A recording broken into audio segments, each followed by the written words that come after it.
Okay, Assalamualaikum warahmatullahi wabarakatuh and a very good morning diucapkan kepada semua yang sudi menghadirkan diri dan berkongsi masa untuk kita sama-sama attend webinar berkaitan topiknya Creating Interactive Content for Online Learning daripada Dr. Ahmad Salahuddin Muhammad Haris Tudin, iaitu pensyarah kanan daripada Universiti Putra Malaysia. So saya rasa sebelum saya bermula, saya izinkan saya baca sedikit biodata ringkas. Dr. Ahmad Salahuddin merupakan senior lecturer at the Department of Aerospace Engineering UPM, dan he currently doing research in aerospace dynamics and control and aerospace vehicle design. Dan Dr. Salahuddin sendiri graduate daripada RMIT University Melbourne and University of Michigan Ann Arbor in aerospace engineering, specializing in spacecraft dynamics and control. Dan Dr. Salahuddin sendiri telah memenangi beberapa award, antaranya Special Award for Teaching and Learning Excellence Faculty of Engineering UPM 2018, Best UPM Innovative Educator under the Alternative Assessment Category 2019, winner of UPM Vice Chancellor Fellowship Award 2019 under Teaching Category. Dan Dr. Salahuddin sendiri adalah member of the Teaching and Learning Innovation Committee in support of the Center of Academic Development UPM ataupun CADE, Dr. Salahuddin. So saya rasa tanpa melengahkan masa, saya akan serahkan sesi webinar ni kepada Dr. Salahuddin. Dan tadi pun kita dah bincang sesi kita ni kita akan buat mungkin 10 minit dan kita akan ada sesi soal jawab, ataupun jika peserta webinar ada sebarang soalan boleh utarakan soalan pada ruangan chat section, dan our team will give the question to Dr. Salahuddin whenever necessary lah, ataupun you can simply ask the question and we are more than happy to answer the question. Okay, Dr. Salahuddin, the stage is yours. Thank you. Alright, terima kasih Dr. Azrin Ahmad. Terima kasih kepada Sirel juga, terutama kepada pengarah Dr. Aisyah Abu Bakar, timbalan pengarah Dr. Awanis, dan pegawai yang menghubungi saya, Encik Syahri, Encik Nini, dan terima kasih juga kepada warga Universiti Malaysia Pahang. Kami di sini di Selangor, kami masih PKP. Kami terpaksa bekerja dari rumah. Kes di Selangor dah terlalu banyak. Tapi apa yang saya rasa inilah common ground, ialah kita semua kena buat pembelajaran secara online, pengajaran secara online. Okay. So saya minta kebenaran if I may continue this in English because I think maybe there are some of our audience today are international or maybe not, it's okay. But we will make this a dual language lah, Dwi-bahasa. Jadi sebelum tu saya nak share screen dulu kepada kita punya tangan hari ini.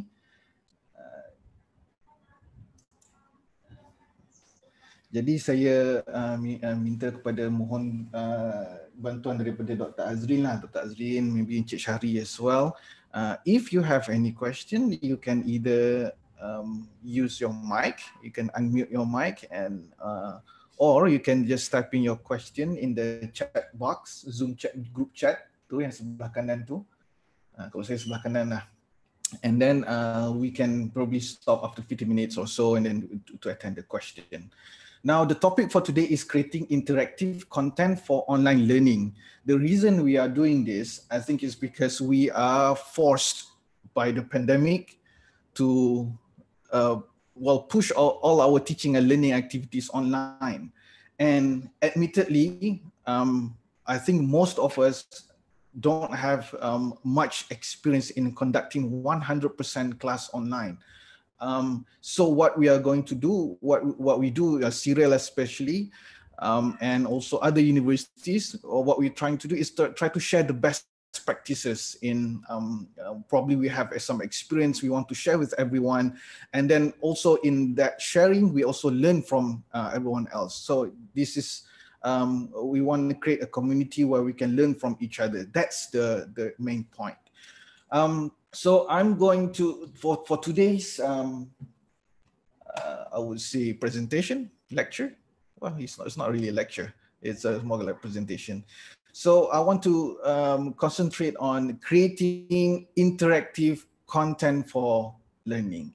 So in creating here, okay, I want to introduce to you a few tools. Not many tools. There are hundreds of tools out there, but I think what I'm going to show you is the tools that are really familiar with everyone and is the easiest to access, easiest to use. Of course, you can use you know, there are hundreds of animation packages, you know, software of different kinds to help you with creating online content. But I think let's get the basics first. You know, let's make our basics strong, so then probably we can adventure more. So I'm going to show you how because YouTube is familiar. We can all upload our content online on YouTube. So I'm going to show you how you can use YouTube to make your content more interactive. And collaborative documents. I understand that many universities, they are equipped with Google Education Suite, like Google Docs, Google Slides, and also Office 365. So we're going to use that. I'm going to introduce you to something what we call TED-Ed. This is related to what we call a micro learning. Just a bit of introduction on that, how you can make your lessons more interactive in a way. And if you are using Moodle for your blended online learning, you can, I'm going to also introduce you to a great tool, which is called H5P. I think if I can say, this will make your content more interactive than ever, whether it's be it slides or video content, for example, you can make it more interactive. Now, when I say interactive, I want to say that in this case, it's interactive for synchronous teaching, like this one, like here, what we are doing here, Zoom teaching, and also asynchronous. Asynchronous meaning, let's say we upload a video and we want students to learn, or for example, or we upload a PowerPoint slides, we want students to be interactive and learn. So we're going to focus on these two, how to be interactive in synchronous and also asynchronous. Now, why this is done now is, well, as you can see, because we are right now in this area here, we need to provide content for remote learning, but our content can also be used for other stuff, say, for example, flipped learning or any blended online learning that we have been doing for many years. Or you need to combine online and offline. I think this is going to be useful for you as well. When I say interactive, it's not just for interactive sake. We really want our teaching to be what I call effective, engaging, and compelling. So I think this is the why we are, hold on. I think this is why we are doing what we are doing so far, because we want our teaching to be really, in a way, effective. So not just collecting views on YouTube, you know, not just getting, you know, doing TikTok videos. We don't want to do that. But what we want to do is make sure that our teaching is effective, and also our the students are learning better, if not the same as what we call the offline teaching. And I'm also going to touch on what we call the low bandwidth teaching, because we are having problem with students. Some students, they cannot access a Zoom conference like this, or download big videos. So we're gonna see some options that we can choose to deliver our teaching online. Okay, let me rewrite this again. But I think in all of this, the most important thing that we need to focus on is, I would say, ourselves. So these are all useless if it's not because Dr. of Salahuddin, us. sorry for Yes, interrupting. sure. One of the participant Mm-hmm. asking why there is a black box in the presentation. Oh, Is I that think from your end or we have I any? think in black box, everyone see this as well, or it's just me? I think it's because the Zoom they have like a. Because before this, when you Mm-hmm, hover your mouse mm-hmm, over that box, mm-hmm. there is an option, X option to close that box. Okay. Can you see that X No, button I don't. when you Okay, let when me you go out hover? as well. Now can you? All right. Let me see. The gray box on top right hand corner. Oh yeah, top right hand. I think that's from the Zoom chat box. When I share screen, there's a Oh, I gray box. see. Okay. So okay, let me see if. Ah, yeah, yeah. Okay, now, so can you see it Fun. right now? Is it fine now? Uh, it's still there, but It's a much small much one, yeah? smaller, much smaller. That one is It, okay. it's small, yeah? Yeah, that one is from Zoom. It just says that you're screen sharing, and then I guess it's for me, I guess. Okay, okay. Sorry, Dr. Salahuddin, for So yeah, interrupting. You may proceed. it's okay. It's all right. So bandwidth immediacy metrics. What I wanted to show you here is teaching online is not restricted to just doing video conference like this. Okay, here. What we're doing here, this is Zoom.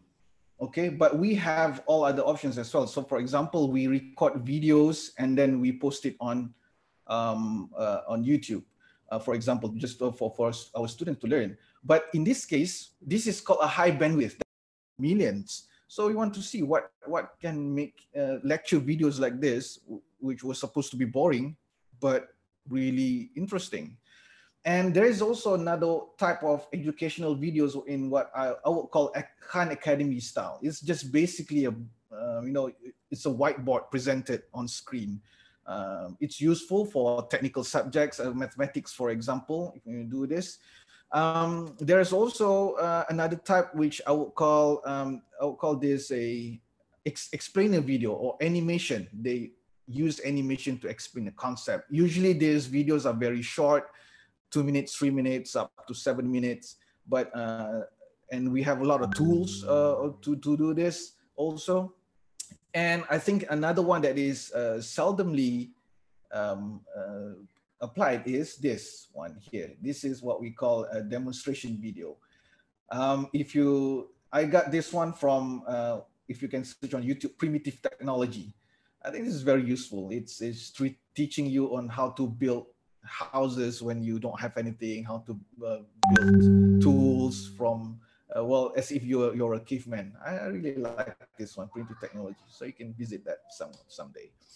But in this lecture also, I want to really understand why should we do this? Because if we don't have the reason of doing this, then might as well just continue what we have done before. And then once we got the why, and then I want to go to the strategies of how are we going to engage students more.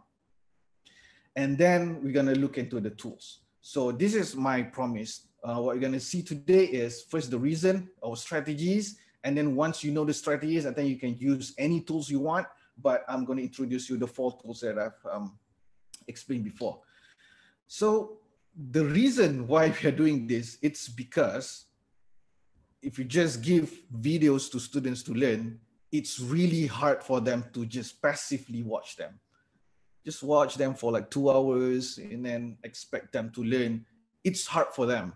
It's probably easy for us. It's probably we put a high expectations, but in reality, even me, I cannot stand to watch like 2 hours video straight without any interaction. I need interaction. So this is why we do it. It's really hard for learners to learn if they just passively watch the videos. And also supported by literatures, adding interactivity will increase the effectiveness of the lecture and also expand the attention span. Okay, like I said before, this is what lecturers usually want to do. We want to make sure that our lecture is effective. We don't want to be spending 2 hours, 1 hour, 2 hours lecturing, but the students are only getting like what, 5%, 7% of the whole thing. So we want to increase the effectiveness. And then in order to do that, in order to make sure that the students will learn, we want to extend their attention span. Believe it or not, okay, the reason stuff like TikTok, before that you have Vines, the reason they are so successful is because their videos are they're very short. We have a short attention span. And there's a study which I will show later. A good video, optimum length of video is 6 minutes. I agree it's a challenge for us to actually make our videos just 6 minutes, because sometimes we want to teach more, but we'll see on how we can do that. Okay, so adding interactivity can do both of that. And interactivity is essential element of learning. It is rare that you have a session in class, whether it's lecture or active learning, where there is no interactivity at all. So it is essential. We must have that. And in online in online teaching and learning, I think interactivity is more important than ever. Okay. Before, I think maybe some of us are thinking maybe we need to create amazing videos, with all these cool animations, cool, colorful pictures, sound effects. But I think let's not get into that, but let's look into how we can maximize student learning. And there's a strategy for that, okay? So there's one researcher, okay, from the, I think they were from the edX, if you have heard of it, edX.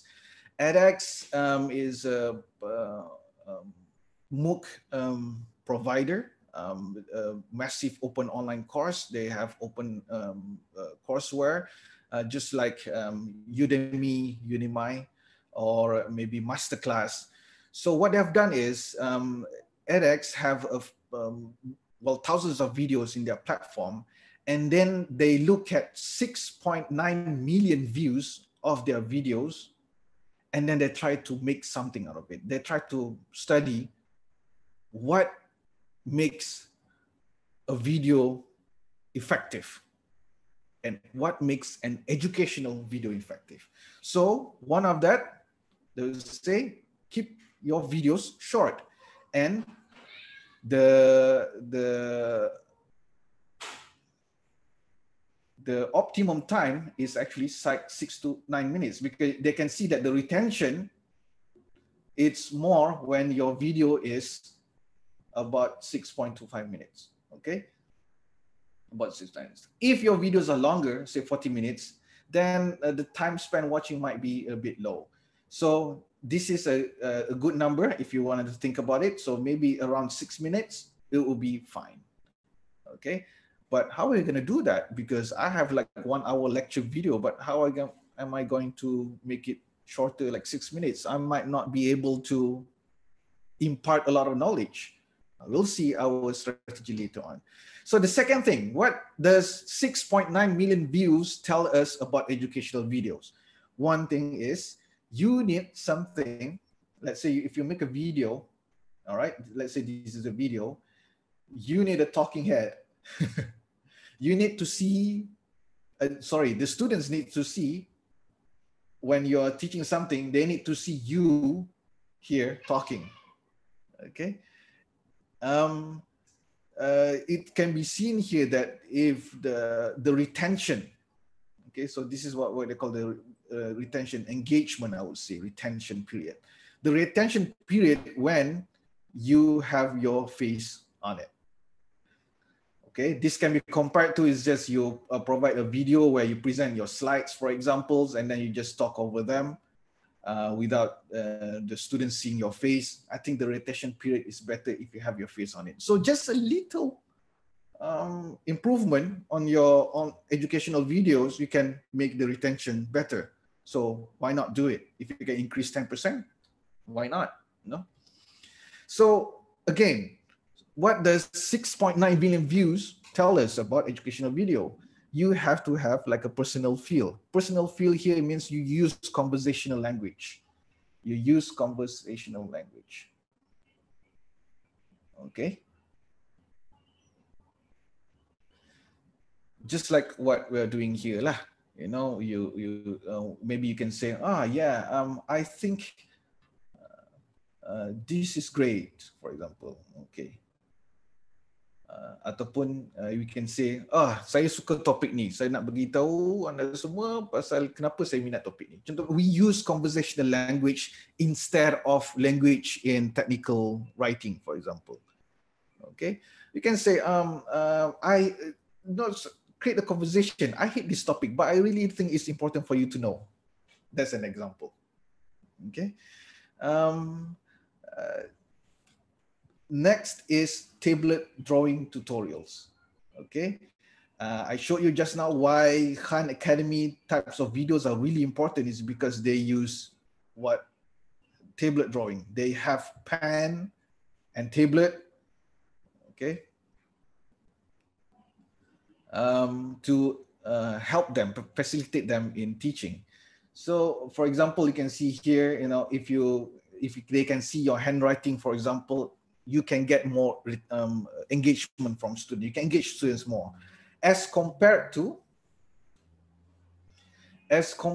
for example, if you do, you know, you just show slides, okay, compared to, you know, you just show slides or you write codes on your video. It's more useful if you have like a whiteboard. So you can use any type of tablet drawing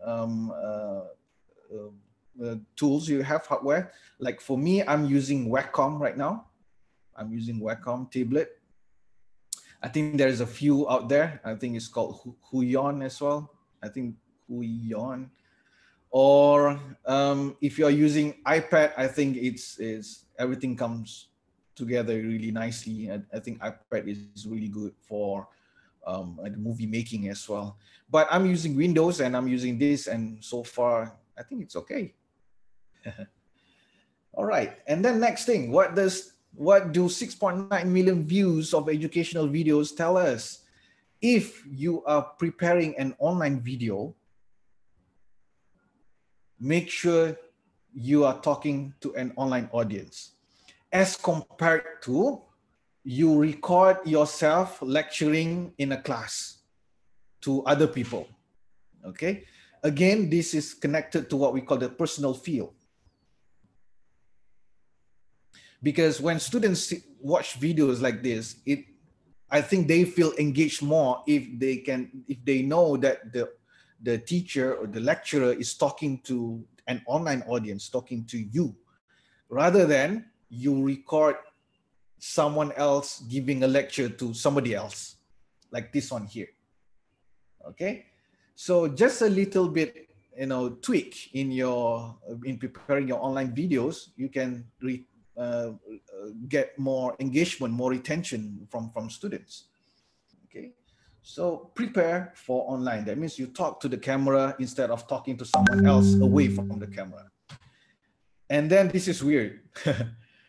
In order to gain more attention, gain more retention, you need to speak fairly fast and high enthusiasm, which is about 185 to 254 words per minute.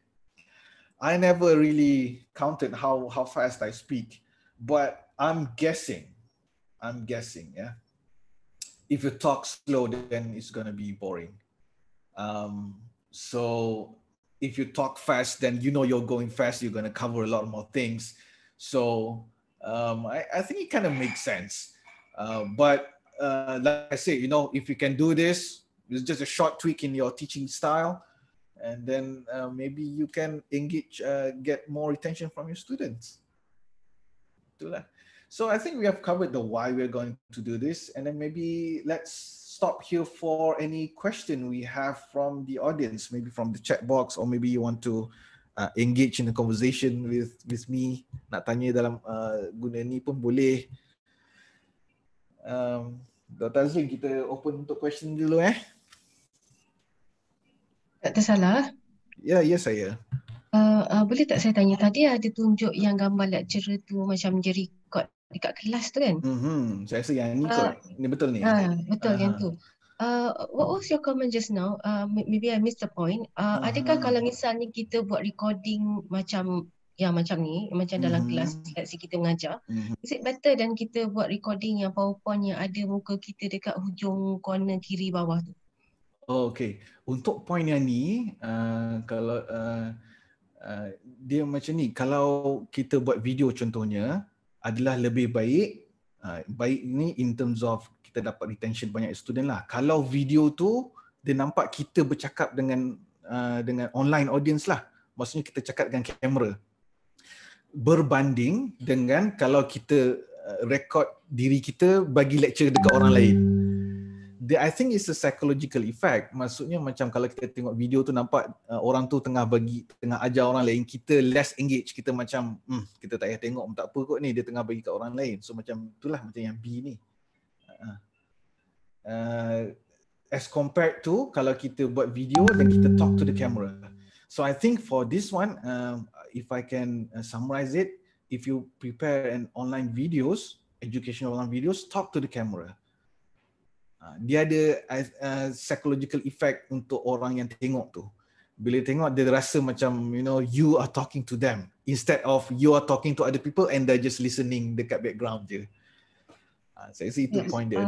Maknanya kalau misalnya kita record, katalah kita record style yang A tu kan, katalah background belakang tu sama ada whiteboard ataupun sama ada kita punya interactive board or whatsoever. Basically, the main point is memang kita kena bercakap as if we are talking to our students lah. Yes, Tetapi maknanya adakah style macam live teaching, recording ni adalah lebih efektif in terms of retention in comparison to kita buat video yang belakang dia ialah kita punya PowerPoint yang biasa kita buat OBS tu. Kalau yang tu kan, saya suka tengok yang inilah. Dia video ni, dia kalau kita ada what we call markup. Markup ni maksudnya kita conteng-conteng something. So kalau macam kita ada whiteboard kat belakang ke, kita conteng-conteng tu bagus.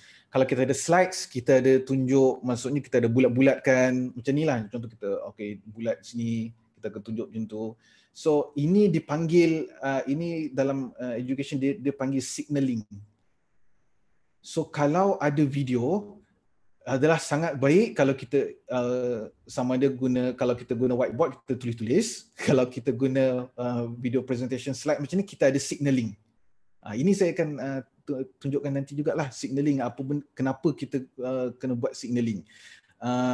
Bukan setakat tunjuk dan baca slide saja, sebab kita pun kadang-kadang bila kita tengok student presentation, bila dia baca slide tu pun kita pun kadang bukan setakat bosan, kadang naik marah pun ada.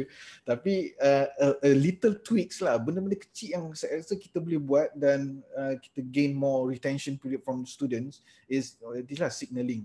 Jadi kalau macam doktor ada presentation slide contohnya yang kita ada talking head depan tu, dan kalau boleh nampak ada gerak-gerak ke ataupun ada tunjuk-tunjuk, this is important, this is less important, this is related to this, I think it will engage more rather than just show the slides. I think you can use slides ataupun whiteboard je. Sebab saya rasa teknik yang untuk kita scribble ni kita ada contohnya macam 3 option lah. Sebenarnya kita boleh pakai lightboard pun kita akan scribble, dan kita juga boleh guna teknik yang macam tadi tu lah, kita record kita punya macam face to face lecture where kita juga scribble, ataupun kita scribble pada kita punya slide as what you show betul lah. Ya betul. Itu dia nanti ada satu slide saya tunjukkan, itu dia panggil live markup. Live markup ni maksudnya kita bukan tunjuk something yang static lah. So something static ni agak bosan juga, tapi bila kita combinekan dengan visual macam ni, dia panggil multimodal learning lah. Maksudnya dia ada dengar, dia ada nampak, dan everything is connected, then it's good for their learning as well lah. Itu. That's a good point actually to bring out.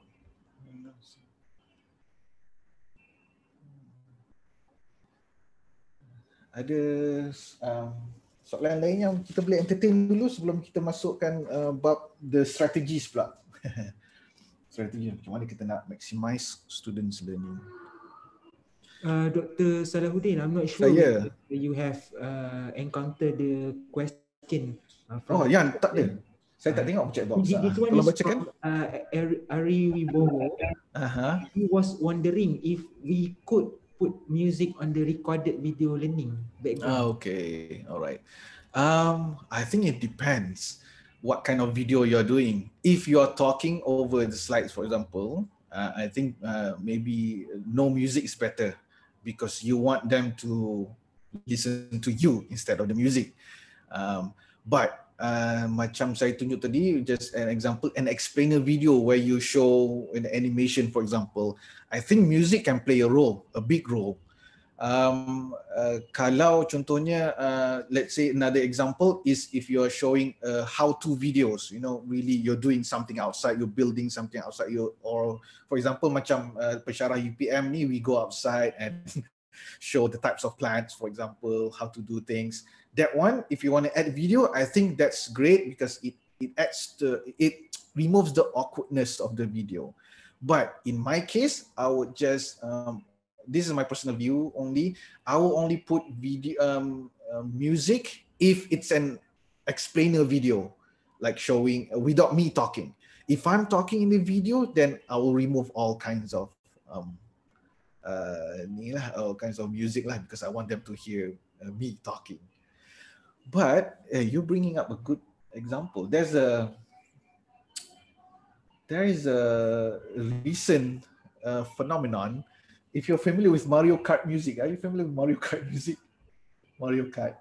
So ada orang cakap, ada student cakap ni actually, if you are learning while listening to Mario Kart, or if you're doing assignments while using Mario Kart music, okay, you're gonna be more, you're gonna do your learn better, and you're going to do, let's say if an assignment like writing an essay, you're gonna write your essay faster. So if you're talking about music, it's probably have some effect on your learning as well. But I haven't really dived into that one yet. But I think it's a good thing to just explore, I guess. Assalamualaikum Dr. Salah. Adnan here. Adnan. Sorry, I missed your I was in a discussion. It's okay. Have you encountered or have you tried using artificial voice? Like at the moment now, we have a lot of AI voice in the market, right? Have you ever tried that before? I haven't. I admit my accent is not that, very American ke British ke, proper accent. I still have the Malaysian accent. I haven't tried to use that, but I still use my personal voice lah. I still use my personal voice.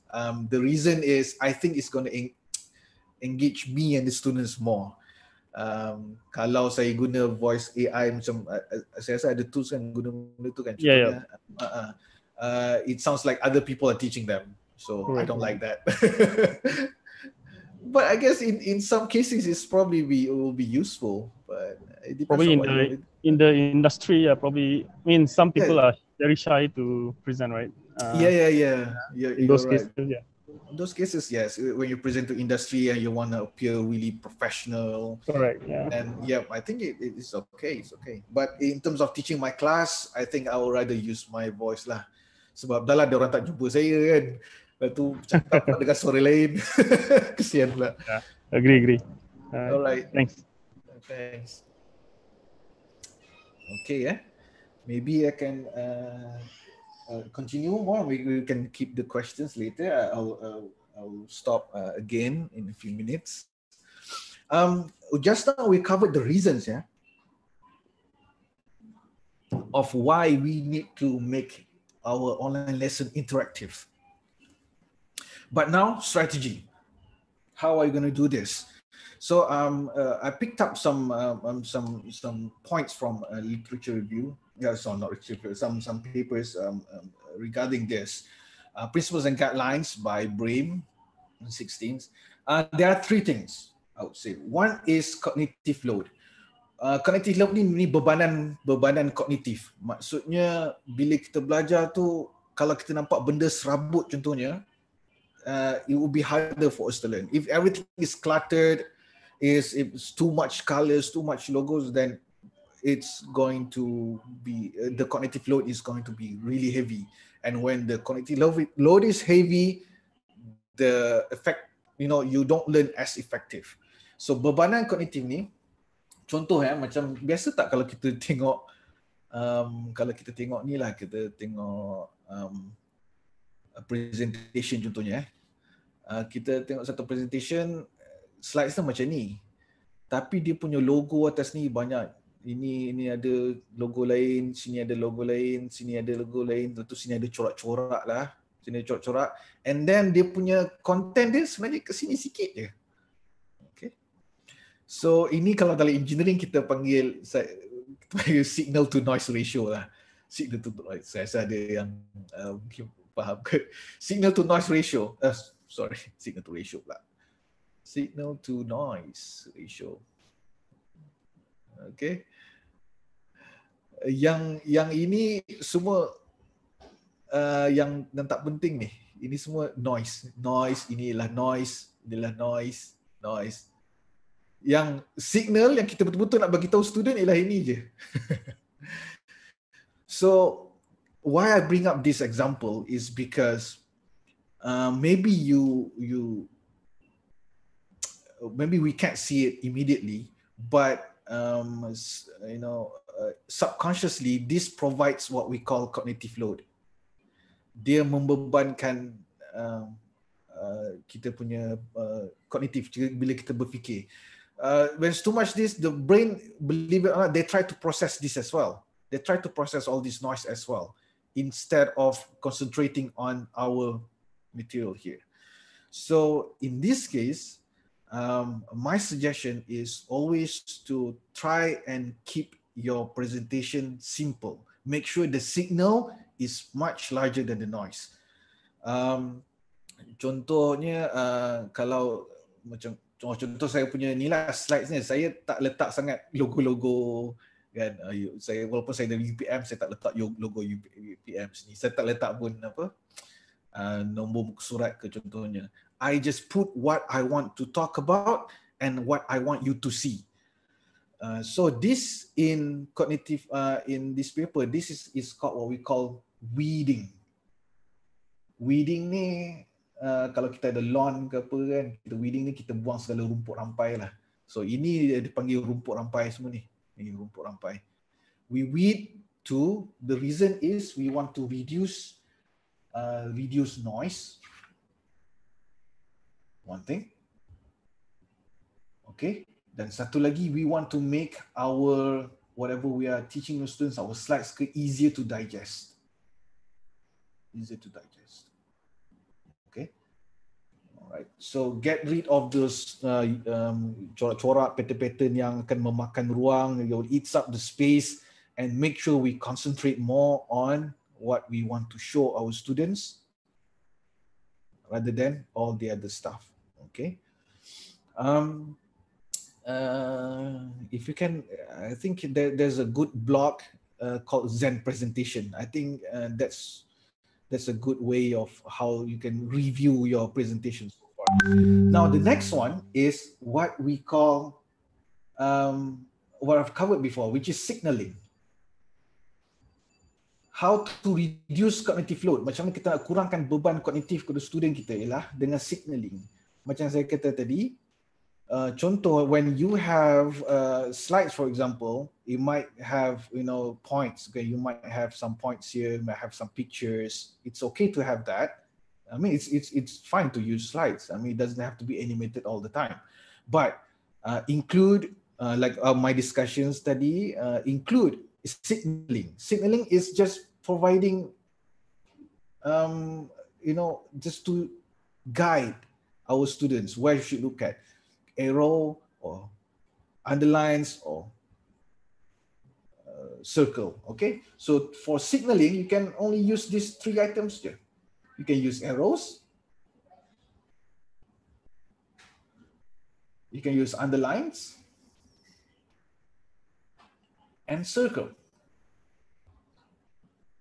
Okay, you don't have to be a superb artist to draw some things, but you can just use these 3 tools, which will make your static slides much more interesting and much more engaging. All right, and another one is there are 3 strategies to reduce cognitive load. The third one is what we call segmenting. Segmenting dalam bahasa yang mudah dia, kalau kita ada lecture video yang 1 hour like this, kita segmentkan kecil-kecil. Mungkin jadi 5 minit, 10 minit, ataupun mungkin 2 minit, But the reason is, again, we want to make everything easier to digest. Kan kita pun susah juga kalau kita nak tengok satu video yang 1 hour. Okay, to learn about the quiz tomorrow, you got to watch this 2-hour video. So it's hard for me to it's hard for students as well to just watch the videos and then 2-hour videos and then try to strategize themselves on how to digest the video. We make it easier for them. How do we make it easier for them? Let's say we have 1-hour video, maybe you can just strategically make the video shorter. So instead of we have 1 big block, then you can have smaller blocks of videos. How are you gonna segment them? It's up to you. But in this way, it's easier to digest. Macam makanan lah kan. Contoh, if we have 1 pizza, so you can imagine this is like 1 slice of pizza, 1 big slice. And then to make it easier to, make it easier to digest, we cut it into pieces. I think that's the same when we treat our cognitive capability, So segment, I know we all have like recorded our video lecture for 2 hours, 1 hour, but just to make it easier for our students, we can use segmenting. And in the how section later, YouTube, I can show you how we can, instead of cutting videos like this, we can use what we call chapter. You divide the video into chapters so that students can just click on the chapters to access which part of the video they want to learn. Okay, I will show this also later on how to do this. All right. Before I go to active learning and student engagement, can we open for any question or discussion or comment, or you want to share your experience? I think boleh juga. Why not? We make this. Dr. Salahuddin, I don't receive any question in the chat section. Maybe someone who want to ask directly to Dr. Salahuddin, you can unmute your microphone and ask the question. Oh, you know what? Actually, I have a question in WhatsApp. Someone WhatsApp me. Boleh komen cognitive slide. Oh, this ada seorang hantar di WhatsApp, hantar slides dia kata boleh komen cognitive load slide saya. Oh yo. Saya rasa okay, nantilah kita tengok Dr. Syafi from FKEE. Okay, kalau tak ada soalan kita move on dulu lah ke strategi ni. Kita tengok So the next one, kalau soalan Dr. boleh tanya soalan? Boleh. Siapa tu? Sorry. Bukan pasal slide saya tadi. Oh, ya ke? Oh, Dr. Syumi ada sini ya? Saya tadi saya lambat sikit masuk sebab baru habis kelas. Tak apa. Cuma saya tengok doktor punya strategi tadi. You punya planning tu bila present tadi kan? Lepas tu pause, asking question. Kan? Lepas tu tadi pun yang kali kedua saya masuk lambat, tapi walaupun saya masuk lambat, tapi saya rasa saya dah dapat 2 kali pause untuk tanya soalan tu kan?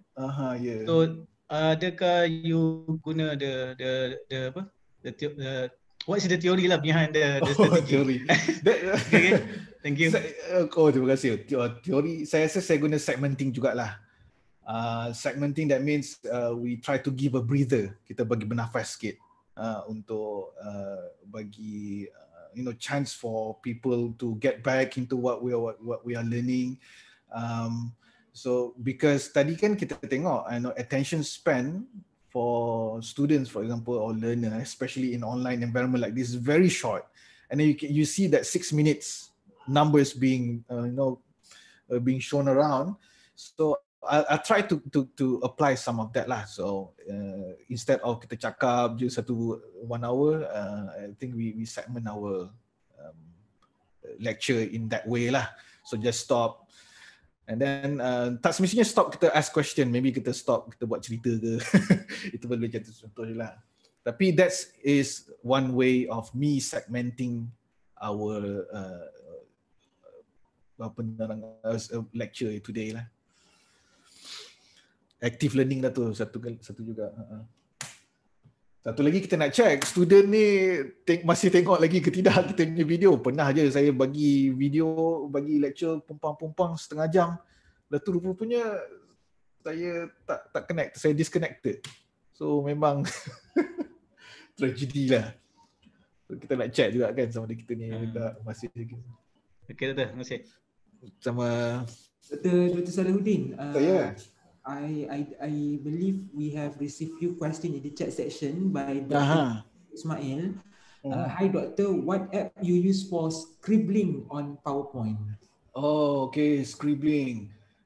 Wait, if I can answer that quickly, what software I'm using. So my software right now this is just a PowerPoint, Microsoft PowerPoint. I use Office 365, the online version, the way you can save everything online. So I use that version, and I think Zoom lah, of course. So nothing really fancy, just PowerPoint. And you can my hardware, maksudnya my tools that I'm using right now, I'm using Wacom tablet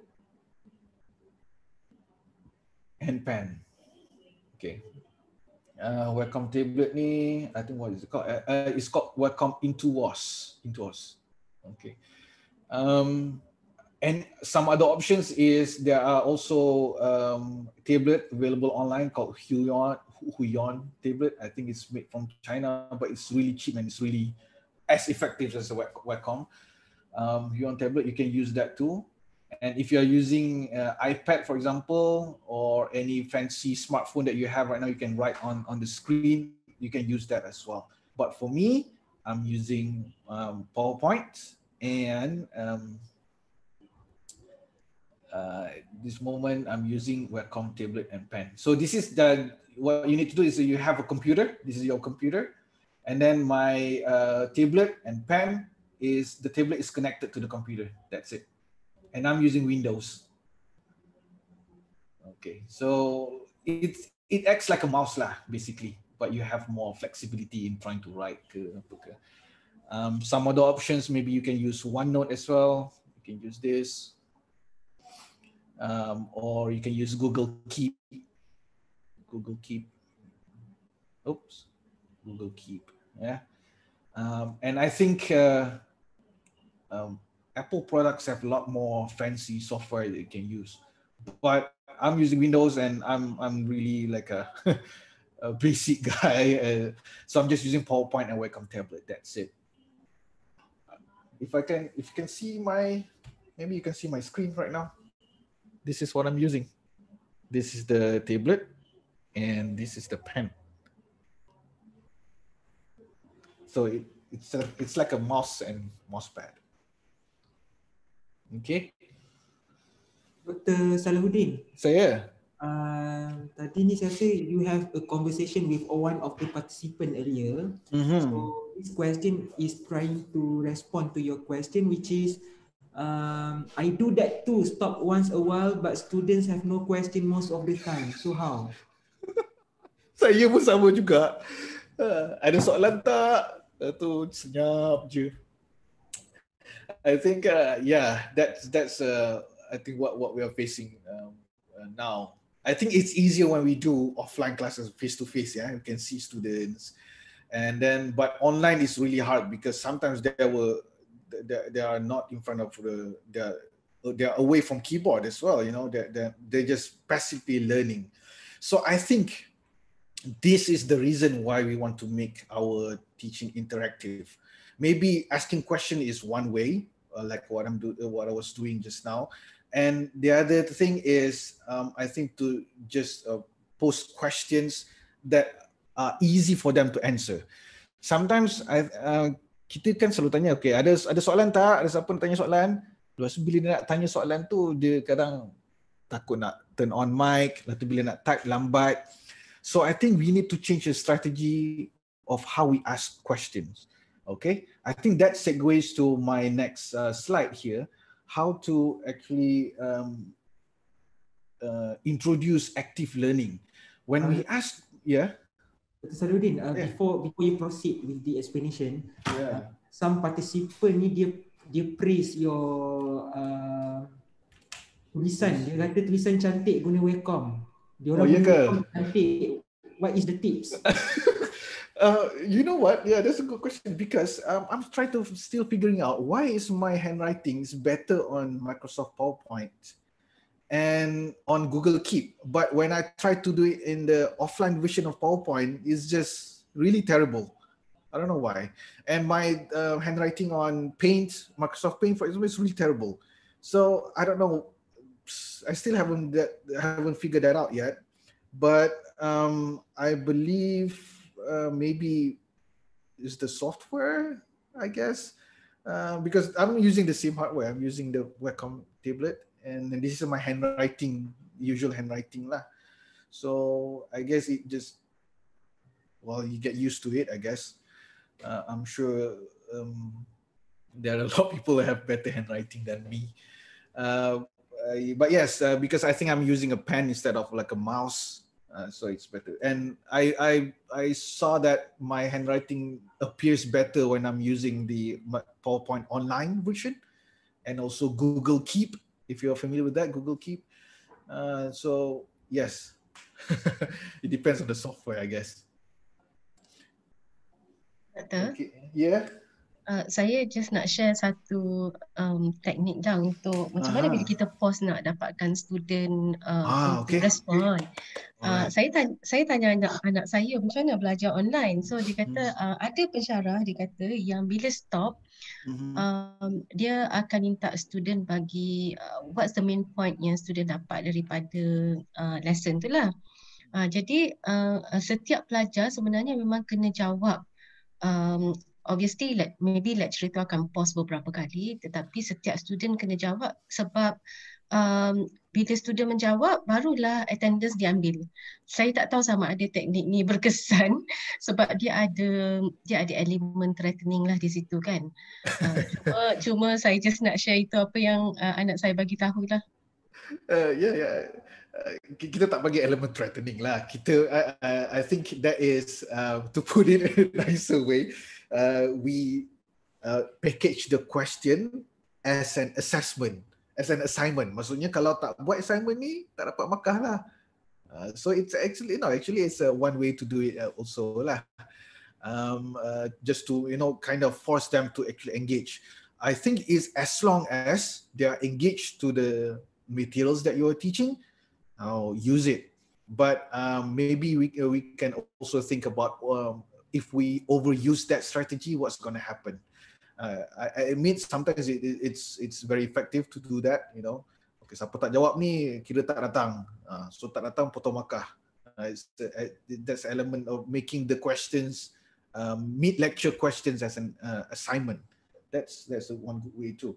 So I'm just going. Actually, that is actually one of my point is actually, make your questions or part of this as part of the assignments.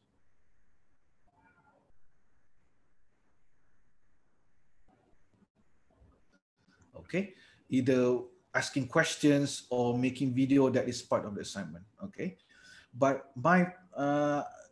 the point that I wanted to make is when we ask questions, make sure we got to think about the answers that the students gonna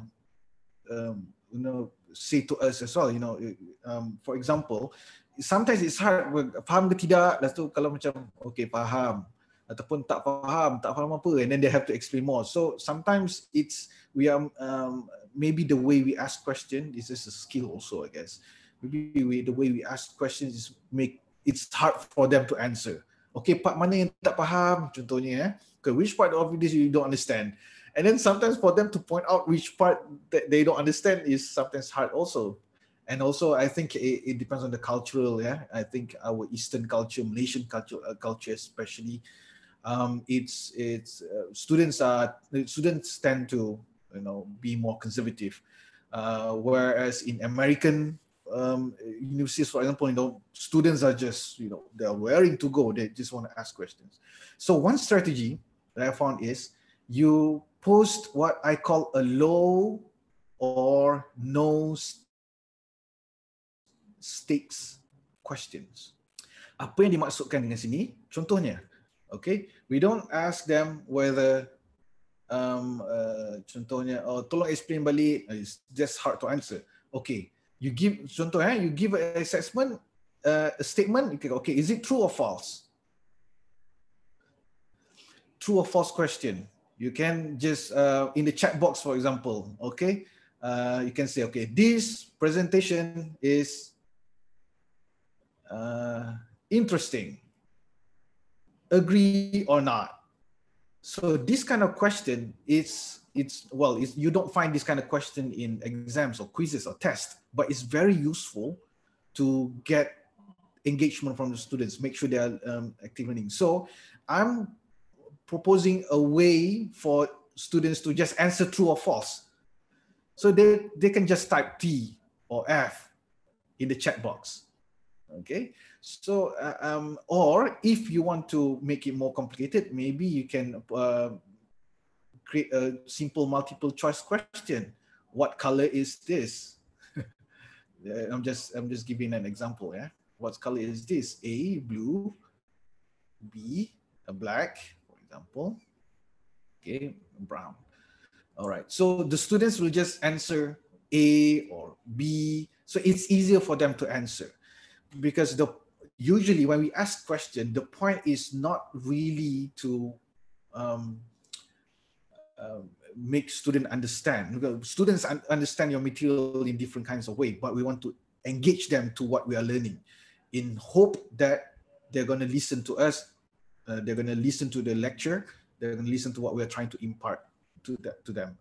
So I would say focus on low or no stakes question. Soalan-soalan yang simple-simple. Maksudnya yang dia kita boleh present dalam true or false, or simple multiple choice question. Okay.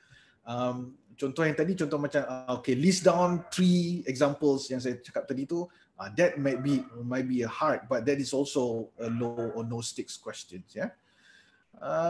So that's one example here. Let me box this out. Kind of messy here. So make the question or video part of assignments like as just now. And one other way is to let students take control sometimes.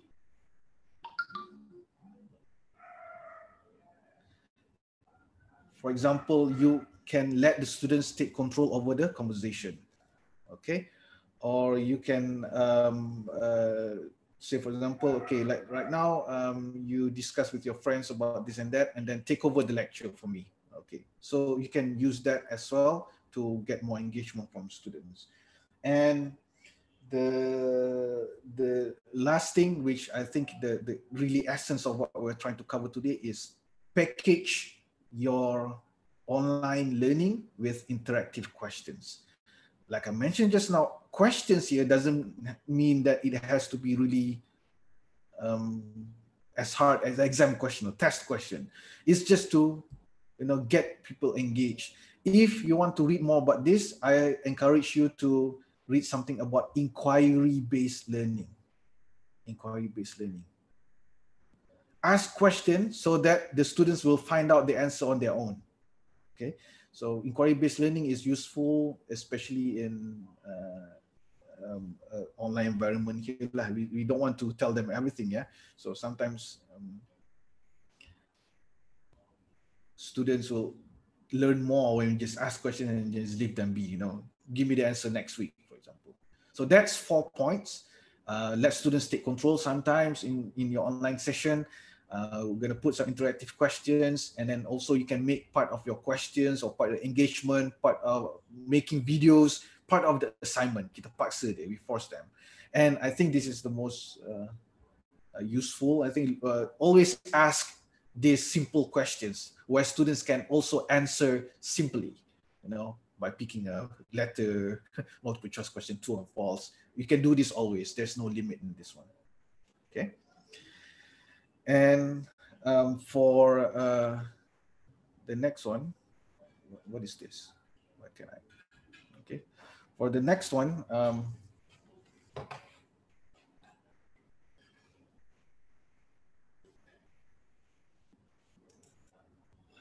let me see. There's some. Let me It's kind of weird. There's a smudge here, which I don't know come from where. Oh, I think this comes from. Let me stop share and share again. Oopsie. Oh man.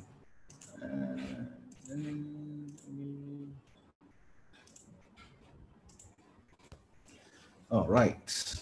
No wonder. I think that came from the Zoom. Okay. This one. Okay. Sorry about that. So student engagement is basically, I think this is simple. You want to keep it brief. The magic number just now, based on the big data analytics, is 6 minutes. Okay. Keep it conversational, just like what we saw just now. Our language when we talk to our students, so that we will have more personal feel. And speak fast. If you speak slow, then you're not going to last long, I think. And I think, yeah, those three that were what we've seen before. And one thing you can do is try to flip to active learning. Flip here meaning that you use notes or whatever, you give notes or videos or presentation, okay, for them to read. And then when it comes to your online session, then you do questions together, for example. So that means your online session, Zoom session with your students, is spent not on reading slides or not on listening to lectures, but also you can convert that into active learning session. Okay, let's do this together. Let's do this question. Okay, you and you do question number 1. You and you do question number 2, and then we switch the answers later. Okay, so Zoom session with students is not necessarily have to be lectures. It can also be a facilitated session of active learning. It depends on you on how you want to do it. I agree that lectures is sometimes very important. You can include that, but maybe you can mix up some of our sessions with our students with active learning like that. Okay. All right. I think this is an example of how I'm teaching what we call orbital mechanics and aerospace subjects. This is an example of how I segment. Yeah, as you can see, usually this in offline class, I will spend 2 weeks on this one, on these materials. But for online learning, I know they're not going to listen to me for 2 weeks or 6 hours of me lecturing on this. So I gotta change the strategy a bit. So what I did is I sent a 1-page note, it could be infographics or anything. And then I built or created 4 short videos. It's very short, 4 minutes, around that. Okay. And this contains all the, animations, the formulas, the way to analyze simple problems, for example. So I include them all in here. Usually in normal class, I will spend this 1 week to do this, but I managed somehow to do this. And I set the student learning hour time. They watch the videos for 5 minutes, but they need probably 1 hour to try the questions, for example, or to look up other examples. And then I spend 2 Zoom sessions with students to just do questions together. You know, I show them the videos, okay, this, and this, and then, okay, let's try to solve simple problems. So I record the whole lecture, about 50 minutes here, 35 minutes here, and I upload it in YouTube.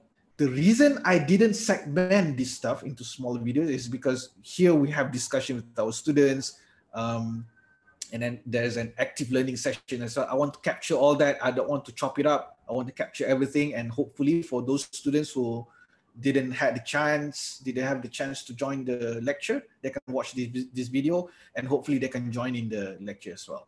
So I do segmenting for this part only, but I leave this as a whole lecture. It's okay to mix up. Okay, and also in here, I mix up lecture and active learning as well. It's not really 40 minutes of lecture or 40 minutes of active learning. You know, mix it up so that you can get the best of both worlds. Okay. And I will stop here. And then before I move on to the last, well, if I say last, it's almost finished, yeah. But I'm gonna move into the how videos, how to create interactive questions, interactiveness in our educational videos. So can we get Dr. Azrin, can you please read anything from the group chat?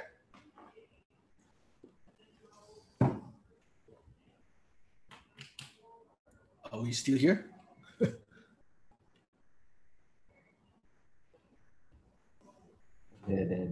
Okay, all right. Phew, lega juga. Kang cakap seorang-seorang rupanya dah ter-offline. Takut juga. Okay, if he's not here, then maybe I can read the chat box here. Where's the chat box? All right, please come up, chat.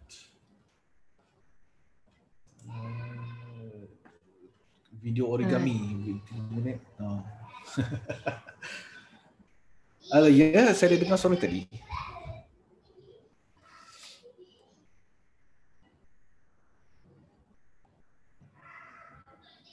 Oh, Dr. Aisyah ada di sini juga. Terima kasih Dr. Aisyah jemput saya ke Sirel untuk bagi talk ni dan share dengan semua orang.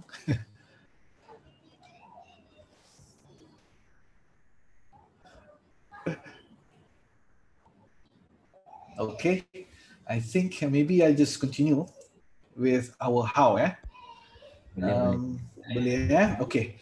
Now, in my previous slides before, I've promised everyone that I'm going to show 4 simple ways of adding interactivity into your online content or educational videos. Okay. The reason I picked these 4 is because it's the easier to use. You don't need to actually, you know, the learning curve is flat. You know, it's not. It takes a while just to learn it. You know, it's not like you're learning new software or anything. Okay. First, I'm going to use YouTube. The reason is because everyone has access to YouTube and everyone knows how to upload their videos on YouTube. And then next one is also using collaborative tools like Google Docs. I'm going to show you an example of what I've done with Google Docs. Maybe you can add more creativity into it. And Google Sheets, yes, the spreadsheets. And then I'm going to introduce you, this is a first step into micro-learning. Micro-learning meaning that you learn important concept in just 6 minutes, for example, yeah? It's as opposed to a 1 hour long lecture. So I've got a website for you to just try out. It's very easy, very intuitive. I'll show you later. And then I think your learning management system right now is using Moodle. So this is also another, this is a bit complicated lah, but I think because you already have Moodle as your learning management system, so I think it's really beneficial for you to know how to use H5P. The tools that is incorporated in Moodle as well. Okay, let's move on.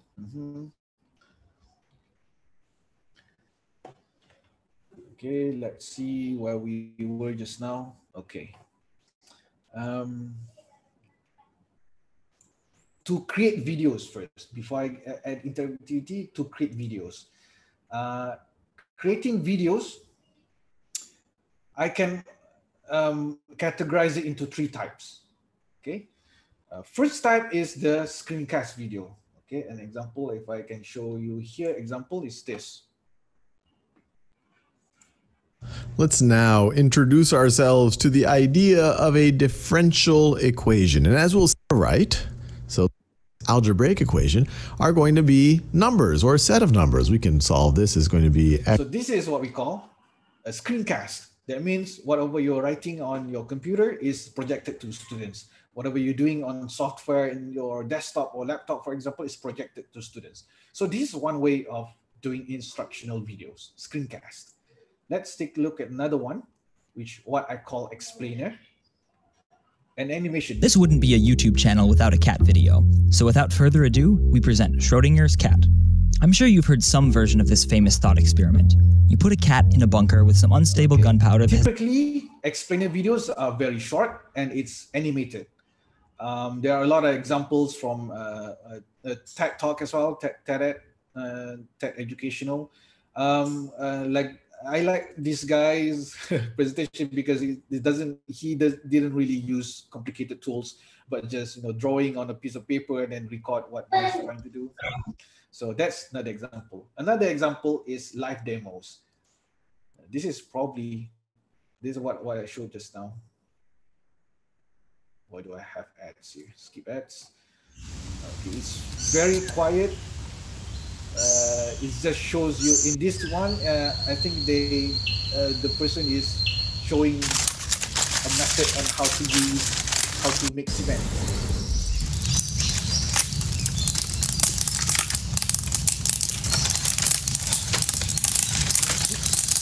This live demos video, I think it's beneficial for those of you trying to assess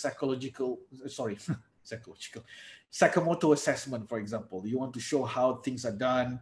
You want to show how to make things like origami, for example. Live demos is very useful, especially if you need to go outside. So all in all, creating videos, I would say I will categorize it into 3 types of videos. There's also another thing that I've been trying to work on. So I've created a light board actually back in UPM. I wanted to use it, but PKP, I couldn't really go back to my office to use this visual light board. So basically what it is just a glass board where you write, you draw, you treat it like a whiteboard. But the good thing is you are always facing the audience and you are not blocking whatever you're writing on the board. So it's very, in a way, it can be really eye-catching for online environment, screen environment, right? Because sometimes when you try to record your whiteboard, the lighting it can be really bad. So using Lightboard, I managed to do this using the FMOP grant. Have you heard of FMOP grant? It's a grant from my own pocket. So yeah, I used that grant to actually build this. And it works well when I try to do it, but I haven't got the chance to actually apply it in my actual class yet because of the PKP again. So it's really useful. I can tell you later on how I built this. Okay, 2 types of educational videos. One synchronous, like what we're doing right now. How to create interaction in, let's say what we're doing right now, synchronous videos. So I have this simple formula. One is you need to create a good story. Good story on how you want to present your lecture. Good story here means maybe you can set today's learning outcome is such and such. Okay, tell the students what are you going to achieve in today's lesson. Or like I made before, just now I promise you something. I promise you show this and this and this. Okay, and then you have a good story. I think it's a visual storytelling, like basically. Okay. Next thing is use visuals. Okay, use visuals instead of text.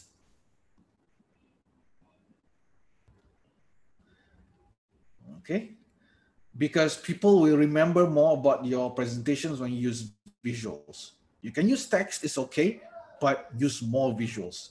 So because we always see presentations where, conclusion, and then you have lots of wall of text, okay?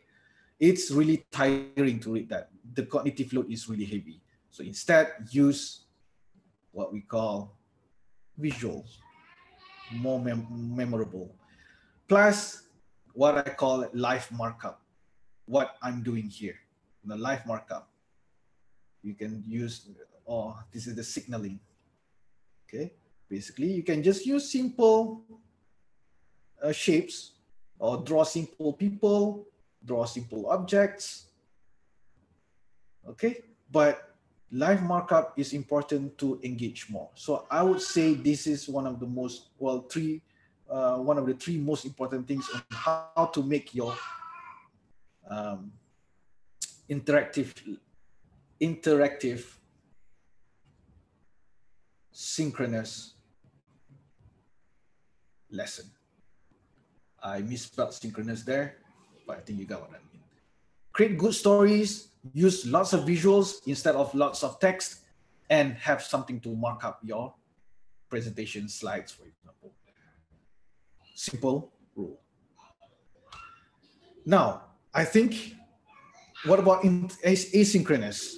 We post videos, post slides, how are you going to do that? Okay, so this is what I'm going to show you later. For example, if you create a video, you want to upload it on YouTube, and let's say your video is very long, for example, yeah, and then you want to make it, you want to apply the signaling, you want to apply the segmenting method, for example, yeah. So I have two methods here. One is use cards and end screen, and the other one use chapter. Let me show you. Okay. Wait. All right. Here you go. Let me show you how I did the segmenting.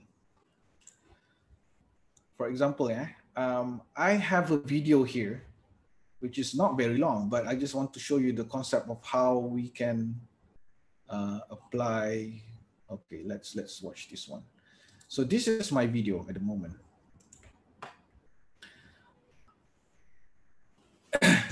Calculus. It's one of the most important subjects in engineering. Okay, now in this video, it's a 4 minutes video introduction on calculus. It's not a long video, but I use what we call chaptering. If you can see this, I hope you can see this. At the bottom here in the progress bar, see, I have already each sections I want to talk about. Okay, so instead of having to watch the whole video, students can just, for example, they click, oh, I want to see real world examples here. Yeah, this one. So I can just click on it and then the video jumps on that one. Okay, so I want to just go to the definition of derivative and integral.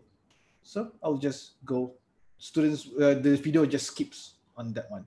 And then also it's apparent on the video progress bar. This is very useful if you have like a really long video, 1 hour, 2 hours. You don't want people to just stay for 2 hours because, admit it, you know, you can't stay for 2 hours for too long. So you want to make this chaptering. How are you going to do this? Okay, it's simple. You let's say you have uploaded the video in your YouTube studio here. Okay, what you need to do is basically you need to paste this. The format is this: paste the minutes, so it needs to be in this format, so 01 or 02, 20, and SS, the second.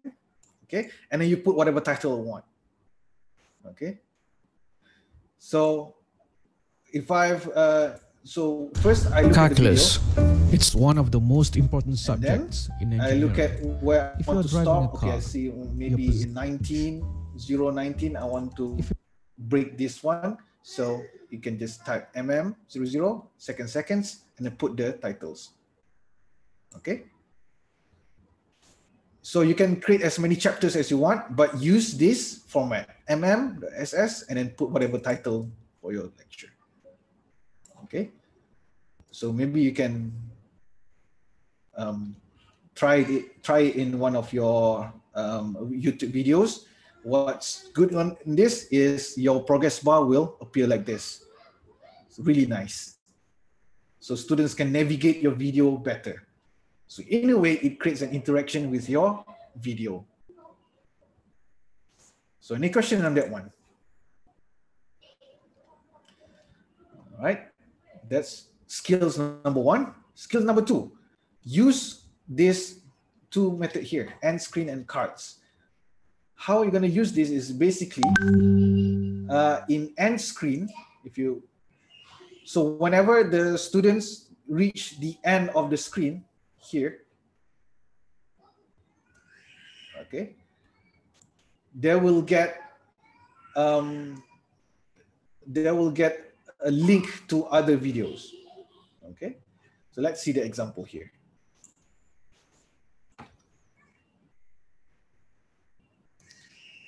So here you can see there's a link to other videos. So that means after the students watch this video, they can see, okay, the next lecture is going to be this one.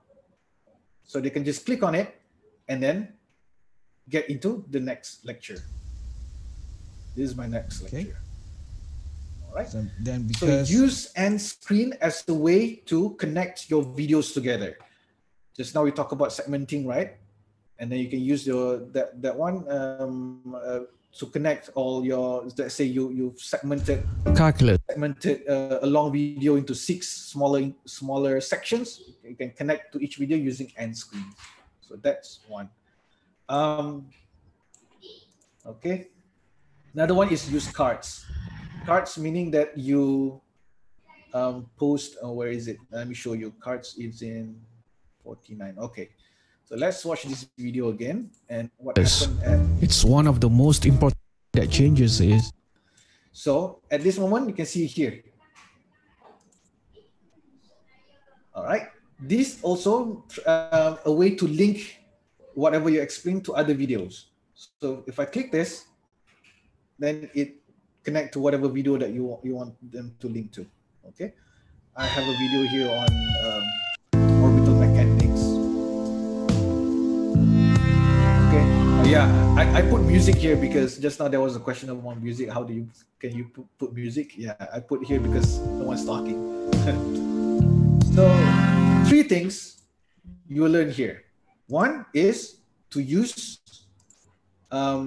chaptering by just pasting this in your description.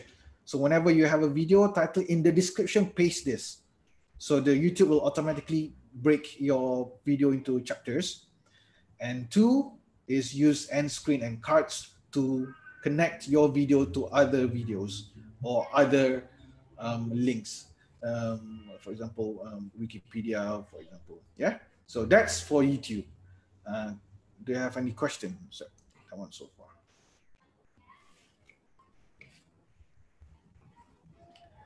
Tak ada, terima kasih. Okay, tak ada. All right. So the next one is on, let's speak on online collaboration learning. How to actually get your students to involve in your work. So this is an educational approach, involves groups of students working together to solve a problem, complete a task, fit for that.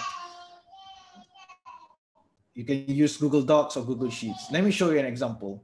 So in this one here, in this example, I've created an assignment, simple assignment. This is for active learning session, yeah, so that they can use this Google Sheets here and then they try to do together. So what I did was I created 5 different questions, okay, and then I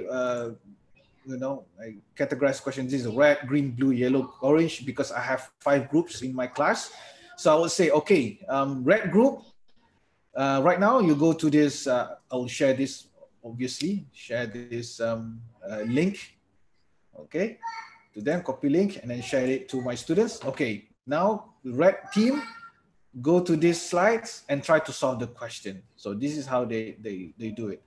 So they can, you can have unlimited amount of people working on one problem, question, green, they can work on this together because they can all access this document together at one time. All right, this is one example. This is another example that I've tried with my students is how to create a calculator using Google Sheets. So they are working, this is one same document, but many people can access this as at once, and they could build whatever they want in using Google Slides.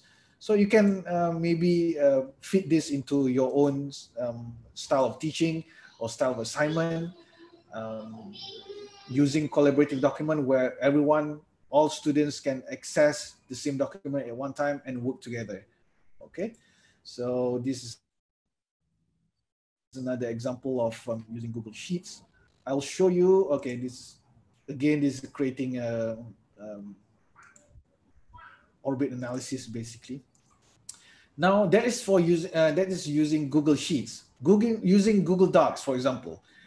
In one of my class last year, I've instructed them to actually interview some scientists, researchers around Malaysia and ask them about a space program.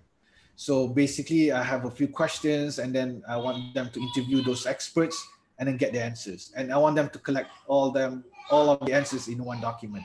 So what I've got here is I've prepared a Google Docs, and then I will ask them to just fill in what you've got from your interviews with the experts. So they just put in whatever here. So it's one single document. All students can access it at once. They can see all the other answers as well, and in this way, they can kind of get what other groups are doing. So you can utilize this asynchronously. That means you give this whatever assignments that you want to give, but you want them to collaboratively provide the answer. You can do this. I think some faculty bahasa, I think they've made a great way of utilizing this, create collaborative stories. You can do that also. And then by the end of the lessons, by the end of the assignment, for example, you have created a story which is collaborated by everyone in the class. Doktor, nanti tak delete kawan dia punya tulisan. Apa dia? Tak ada apa? Dia tak delete kawan dia punya kerja ke? Itu akan ada lah. Delete kawan dia punya kerja ke. Tapi setakat ni saya buat tak ada lagi yang nakal-nakal macam tu lah. Tapi itu memang ada dia kan ni. Tapi setakat ni yang nakal-nakal belum ada lagi. Yang banyaknya yang saya marah pun ada lah. What is this? Did someone draw something on my screen? I think it's for Zoom. Someone draw something on my screen here. This is another example. Oh man. Nakal tu yang draw. Ini nakal ni. Saya share balik jap. Alright. Anak saya pula bising-bising dah bawah tu. Okay, ini pun satu lagi. It's just an example of I'm giving the students a template of how to do report template. So they need to fill in the subsections lah. Okay. So this is one way where you can utilize Google Docs or Google Sheet for collaborative working. There's a lot of method. I think it's up to your creativity actually. There's no one single way of doing this, but the point is have an assignment where they have to collaborate and they have to do it in Google Docs, Google Sheets, or even Google Slides, PowerPoint to achieve what you want from them. So these are, I showed you a few examples, Google Docs. So that hopefully can create more interactivity, students. And for the TED, here I want to actually try and introduce you to this TED. It's an... Let's now introduce ourselves. Sorry, that's not my voice. So TED is ed.ted.com/educator. Okay. What is this all about? It's for you to create a micro lessons for students. from an existing YouTube videos. Let's say you already have some other YouTube videos, or you want your own YouTube videos. Okay, you can just type whatever you want to learn. Let me say, if I have my own video here.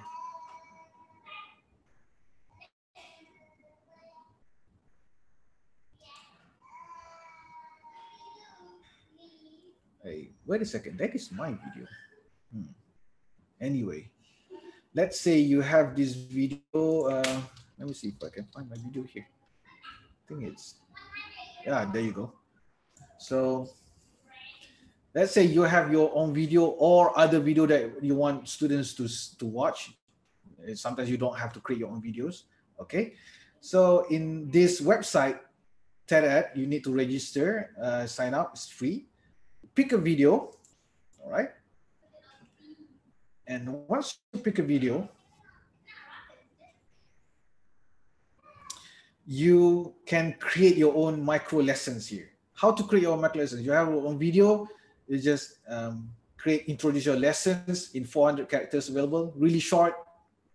Just say, okay, today we're gonna learn about Homan transfer. And then think here, you can have a choice of this is a low or no stakes question, multiple choice question. You can create your own question here. Just 1 or 2 is enough. Okay. Open answer, 1 or 2 is enough. And then you create maybe supplemental info. Maybe you want to ask them, okay, look at this video or look at this Wikipedia page, look at this link to get more information. Okay. And then maybe you have some more new discussion question you want to put in, and outro. Really short. Everything is very, very short. Everything is very organized. Have a video, have your materials in it, but most importantly, you need to intro your lessons. You need to provide some questions and some discussion questions, and the outcome will be like this. Let me show you an outcome of what I've done. Manage lessons. Okay, so I've created a few. Let's see for this one. Okay, what the students will see is this. They need to watch the videos first. Okay. So after they're watching that video, let's revisit our previous problem of transferring a spacecraft between 2 co-planars. So they need to think, provide some, simple question. What do you think about this? I think this is great, for example. Say my answer. Okay, and after that, dig deeper. So in this one, I check this out. Find a discussion question. Oh wait, this is not a good one. And finally, whatever you put here. Let me see if I have the more complete one. I think this one is not complete. Review student work. I think this one is what I've done for Homan transfer. So you have your video, or video that you pick from YouTube and others' videos. Students will have to answer a few questions, explain Homan transfer, for example, or answer some easy question. Okay, you make these questions. Yeah, it's a really easy questions. Really, it's not too complicated. The point is just to engage the students with the material, dig deeper. Okay, this is a question I post as an assignment for students. Devise an orbital transfer procedure to transfer spacecraft from higher orbit to a lower orbit. Okay, and then I make that as a question, assignment question, and then I just post some discussions here. So why is this important? Is because you are creating a lesson which is very short, very effective, by just have a smarter way of designing the lesson. Watch, think, dig deeper, discuss, finally. That's it. So this can actually take a whole session, a 1-hour session already. It could be your homework as well. And why I do this is because I'm really advocating the micro lessons, where you have short videos, but you spend longer on trying to answer the questions, trying to discuss with your friends, the students, and trying to look at external links, for example. So it's very useful. You can try this by going to ed.ted.com/educator. Okay, and you can try to create your own lessons. I'm sure you'll find this really easy, very intuitive. I think the people at TED has designed this website so nicely, and then everything is you can try to create your own lessons easily from this one. Right? All right, just by simply using these 5 steps. I'm actually I have a project with IEEE right now on micro lessons, and I'm using this methodology on how to create micro lessons, and I think it's been going on really well. Okay, so that's on TED. Okay, show you this is an example here. Now the last one, okay, is H5P. I'm pretty sure that, well, I'm not too sure actually, but let me ask you, in your learning management system, do you have H5P as well? Ada, yeah? Okay, that's great. I think most of you are familiar with this. H5P is basically, it's a way to create interactive content in your learning management system. There's hundreds of examples on how to make your material interactive, but for me, I'm just using these two: interactive video and interactive presentation. I just concentrate on these two. I don't even know how to do other stuff, agomoto, accordion. I don't even know how to do that.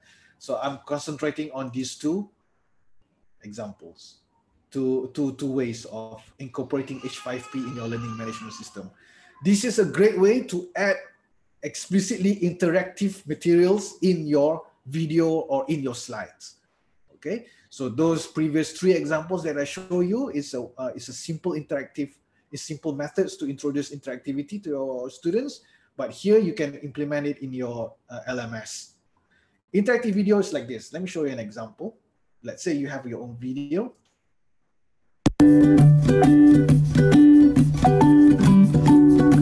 you can click on this ingredient list.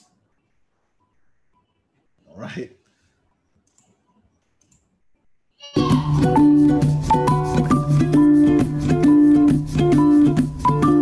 then you have multiple choice quiz. This is what I call the low to no stakes quiz. What kind of berry? This is simple question. A kindergarten student can, answer this. But again, the point is to make sure the students engaged with your videos. Okay. So examples. All right. Okay, incorrect. So you get the point. It's basically interspersing your video with notes or simple questions. So I've done this in, let me show you an example in our learning, learning hub.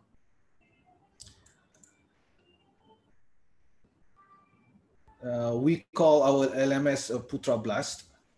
Oh, wait a second, what's happening here?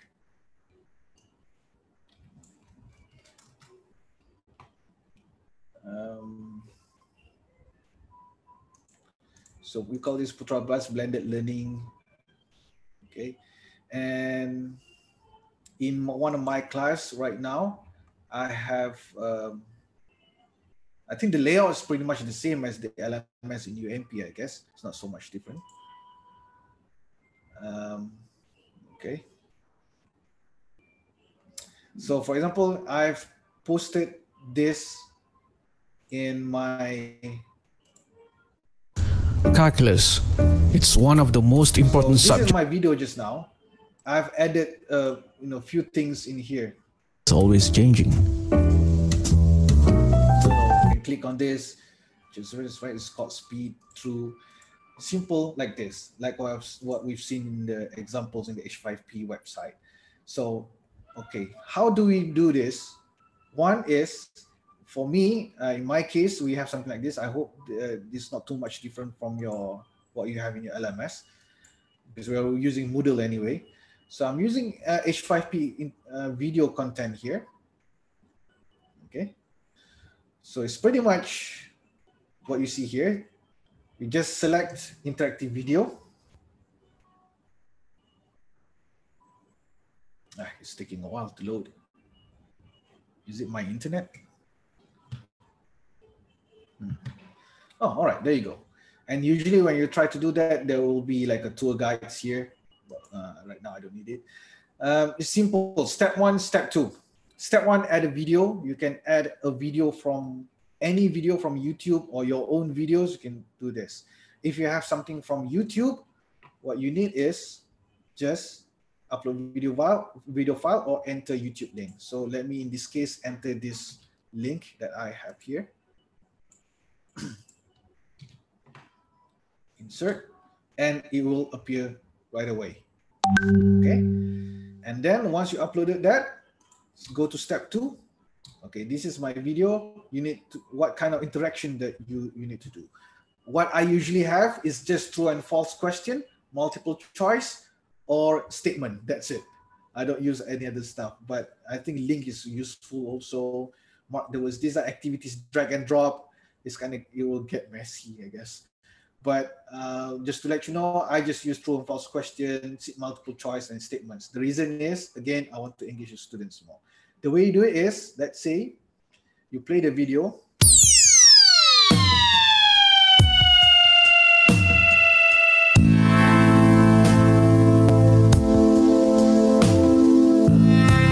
Okay, let's say at that point, you want to add something. You want to add a true and false question.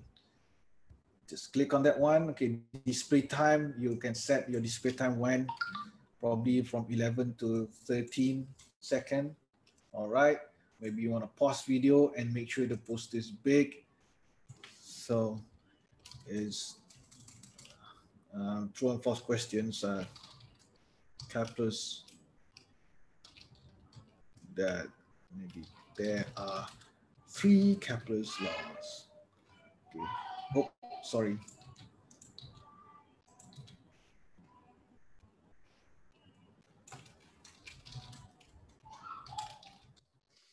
Okay, true, correct answer that. So it's just a simple one. You don't have to spend too much time on crafting the questions. Make sure it's simple. And then what's going to happen is the video is going to pause and this will come up to students. Okay, make sure it's bigger so that you can stop. All right. So whenever the students will reach at that point, what we see before will happen. They will start the video and then this will appear. Students have to answer this question before moving on. Okay, there are a few more options here, but I guess try to make one simple videos with 1 or 2 simple questions like this, and then see the results, and hopefully it will turn out good for you, because there's a lot of options here. I think it will take another maybe 2 hours to actually do this. Okay, next. What you need to do is just summary task. So at the end of the video, maybe you want to put some summary or just a parting, message to your students. In this case, I don't want to put any. I'll just leave it like this, and then let's return them close. Okay. Interactive video. This is Kepler's law. Right, what is this? Yeah, I don't want to add that. Just return to the course. So, and what I have right now is this video right here. Okay, so this is what I've done just now. Kepler's laws. Students will click on this. They will see this video. And they will see the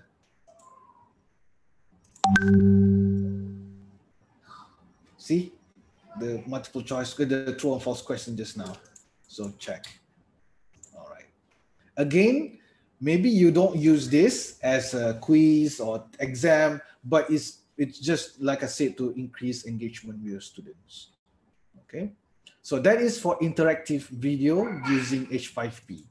There's another one, interactive slides presentation.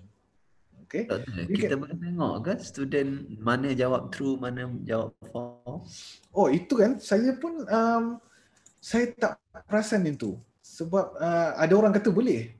kita boleh tengok yang mana dia jawab through, kita boleh buat sebagai assignment lah kan. Maksudnya assignment ni, tengok video ni, tengok sampai habis, jawab semua soalan. Tapi saya tak biasa buat yang tu. But I think you can do that. I've seen people do that where they keep the scores basically. But if you ask me right now, I'm just using this just to get students to watch the videos and then try to understand the videos. I haven't used H5P as way to assess students yet assignment, but I'm pretty sure you can use that to do that. Okay, terima kasih. Okay. Untuk cross presentation is basically PowerPoint with questions lah. Alright, for example, okay, cloudberries, and then next one, terus next slide ada soalan, bell rate maybe. Oh, salah lah pula. Oh, sudah. Sweden, maybe.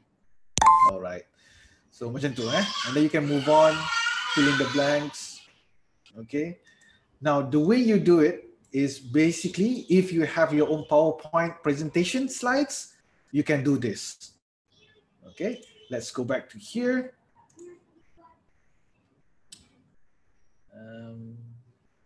Let me see. Please ignore my other videos. So again, I'm just using H5P interactive content. This is the perks of having to work at home. You listen to your children playing downstairs. Okay, so you can put your titles. For example, just now, what is calculus? Okay, what you can add new slides one by one. Okay, but one. I would say a limitation, You cannot just upload all your PowerPoint PPTX file in here. You cannot just drag and drop. You need to change your PowerPoint files into I think separate videos. Okay, and then you can put it as a picture here. So basically, it's just uploading your slides here and then adding this interactive questions for your students. So I think this is a good way to make sure that your students read the slides through. You can post your slides here and then questions, slides, questions, and so on and so forth. Okay, I think this is easier than video, for example, because for something we don't have videos, we have always PowerPoint slides. So what do I use? What do I do with my PowerPoint slides? So you can add more interactivity by using this cross presentation, H5P. My advice is start small, start small, and then hopefully we'll learn this better on how to actually fully utilize this as our in our effort to make our lessons more interactive for the students. Okay, so those are the 5 things that I wanted to show you, and my last slide for today is probably this one.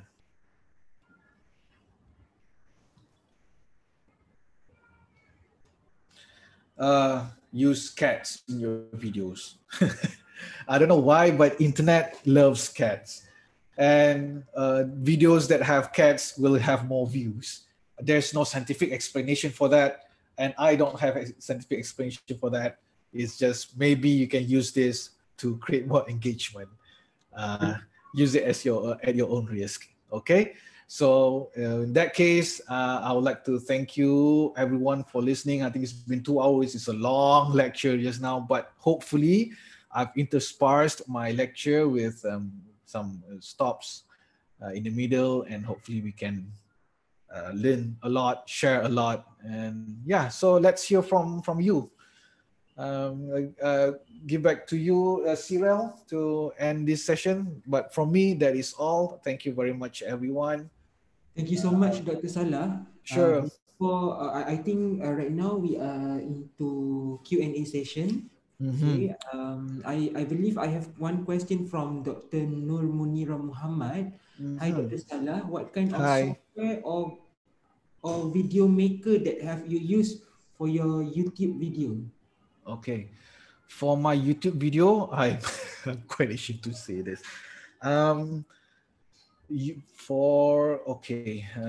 You see,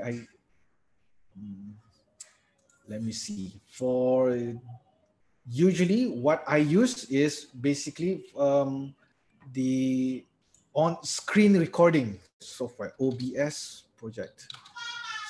So I use this OBS Studio. It's free.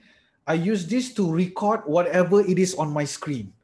So for example, if I'm teaching my students, showing the slides and then showing my face, for example, and then I scribble something on the screen. So this OBS Studio, this software will capture anything on your screen. So usually my videos are basically just a screencast video lah. Screencast video, so I use OBS Studio. You can rearrange your video, your different windows, for example, capture audio. You can use this. Is free. I think a lot of people use this. It's very flexible. Now, for editing my video, I'm using this one-shot video editor. So you gotta make sure. No, not one shot. Sorry, Shortcut. sorry about that. Yes, shortcut.org. Again, this is free. This is very flexible, very powerful. I use this to edit my videos. Let's say I have like maybe long videos. I want to edit the parts, include text or include new audio, combine videos, combine different perspective. For example, I use shortcut.org. So you can go here, shortcut.org. I hope. So just now, let me see if I can paste this on the chat box. So this is one, and this is another one. So this is what I use. Okay. Now for animation, let's say for this one, yeah, this one is an animation actually. I drew that myself. The most important subjects. We call calculus the mathematics so basically, of change. What I use is it is a study. I use PowerPoint. I take a white background and then I just write on it. And then to capture what I write is I use the OBS just now lah, the open broadcast software, to just capture whatever is on my screen.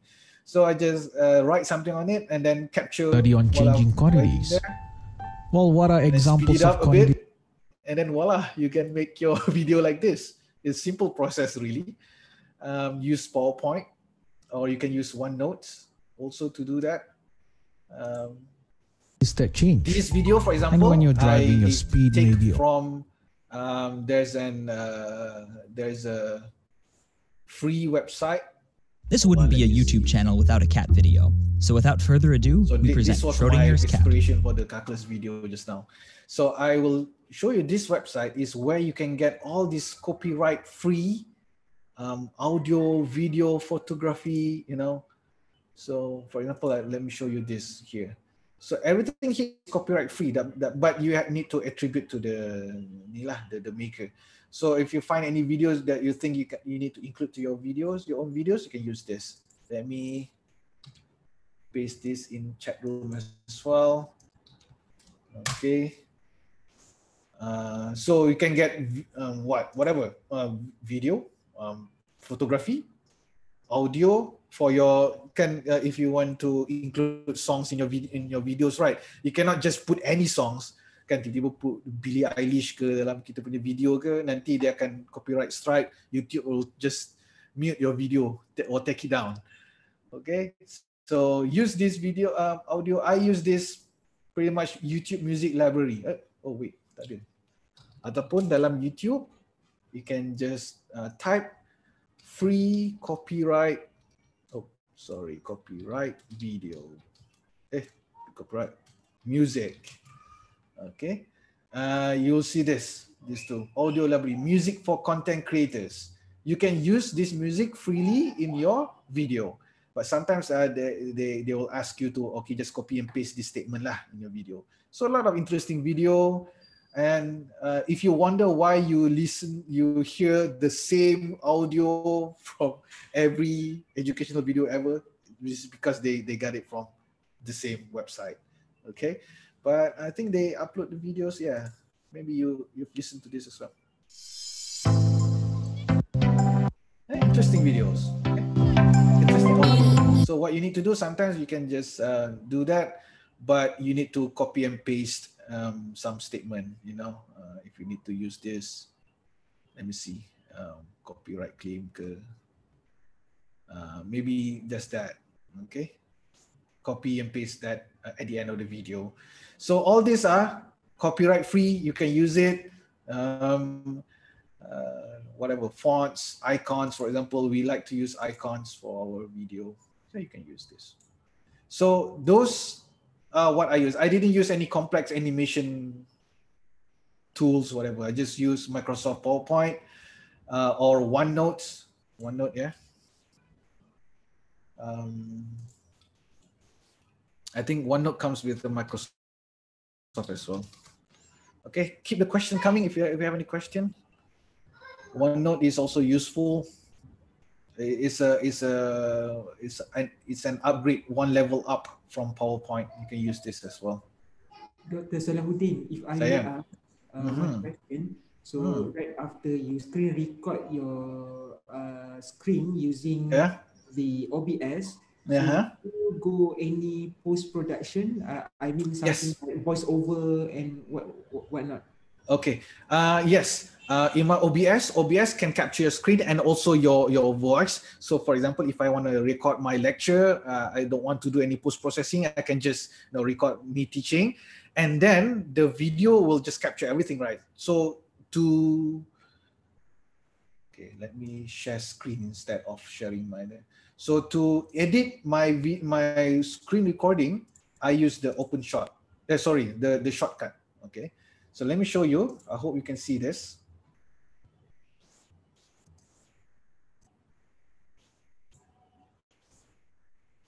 Sorry, I need to take out everything here.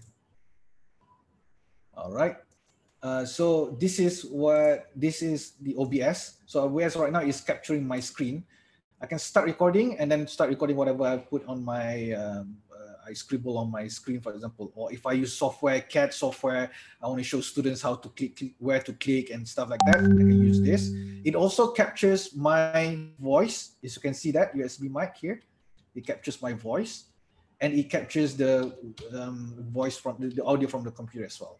And then after I've done that, what I've got is basically a video where you need to, in my case, I use Shortcut, okay, this software to edit all my videos.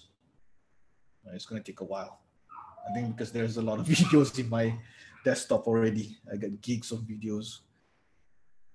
Okay, so this is how the video editor looks like.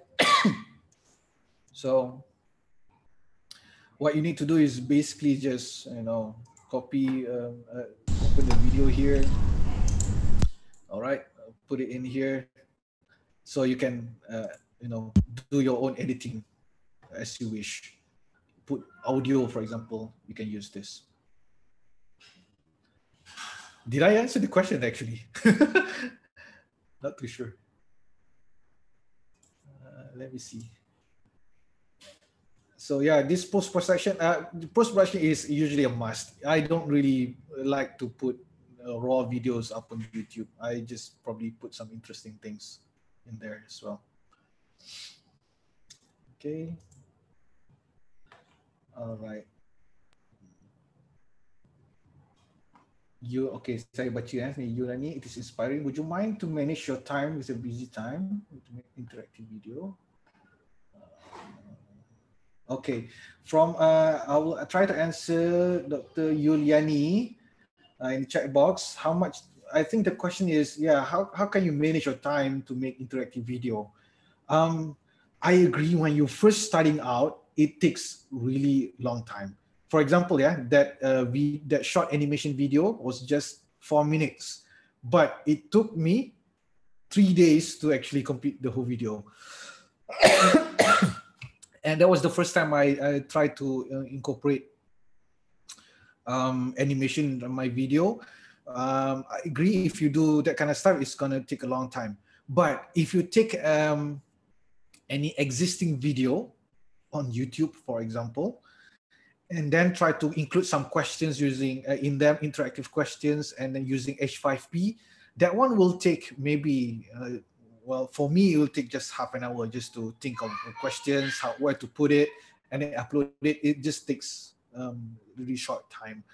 And creating my lecture videos also, I think the time taken is just when I do lectures, I record it at the same time. After lecture, I spend like probably 20 minutes just to cut off certain things that I don't want to appear on the video, and then upload it on YouTube. So usually they will just take a short time. But I agree that when we're doing online videos like this, our preparation is a bit longer than our face-to-face class. I think that's a given.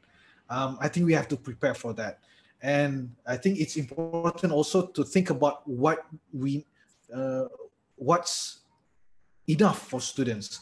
We don't have to create, all these bombastic videos with lots of, shiny things in their explosions, but we create just enough for students. So that is why also I really encourage everyone to create short videos instead of big videos, because big videos we need to spend a lot of time trying to make it interesting and whatnot. So I think hopefully when we do it in 1 week, 2 weeks, alah bisa tegal biasa, I think later on we will get used to it lah. But I agree with you, Yuliani. I think right now everyone is struggling on this new adventure, I would say. Okay, is there a way to check whether the audience watch the video sampai habis or they stop halfway? Hafsah. For Hafsah, yes. If you're using H5P, yes, you can do that. There's an option down there to make the students do not skip the video. We force them to watch the whole video. There's an option for that. If you can look at that, for example. When you try to edit the video, there's an option there. You need to, let me see if I can do that right now. If I can show you, hold on, let me share my screen. All right, I hope you can see my screen, behavioral setting. Yeah, there's an option here, prevent skipping forward in a video. So you can punish your students by giving them a 3-hour video and then clicking this, prevent skipping forward in the video. So they have to watch every single second of the video. That's one way to do it. Okay. I was joking anyway, but yeah, that's an option to do that.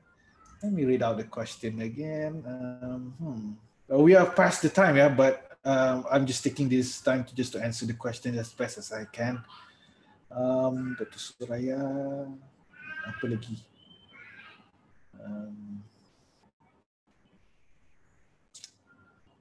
Tu sandal salah sekolah. Suraya, tu sandal salah sekolah memang dari cantik. Siapa Suraya ni? Dr. Salah, what kind of software video maker? I think I've shown you to you just now. Dr. Aisha, Doodly. Yes, Doodly is. I haven't used Doodly, but I've seen people use Doodly effectively. So I haven't really explored that one yet, but I've seen the results. It's impressive. I haven't got the time to learn it as well. Doktor kena cuba video origami, video 3 minit, SLT sampai 3 hari. Tu tak jadi juga origami. I can understand the frustration.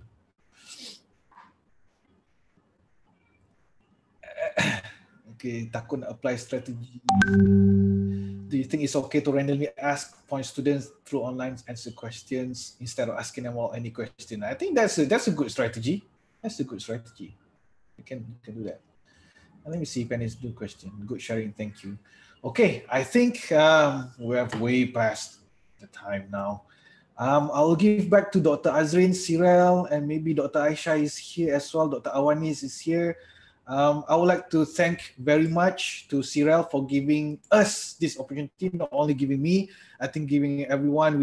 I think I also learned many ways, in many ways from you as well. Just to close this, I just need to recommend some books on how to, include visual in your teaching.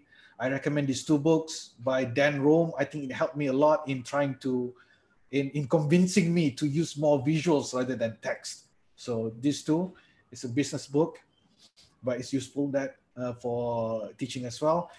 Before I really get into this engineering education, I was really a traditional person. I thought that the way I teach people is the way how I was taught, very traditional. So since my professor taught me this way, I need to teach my students this way.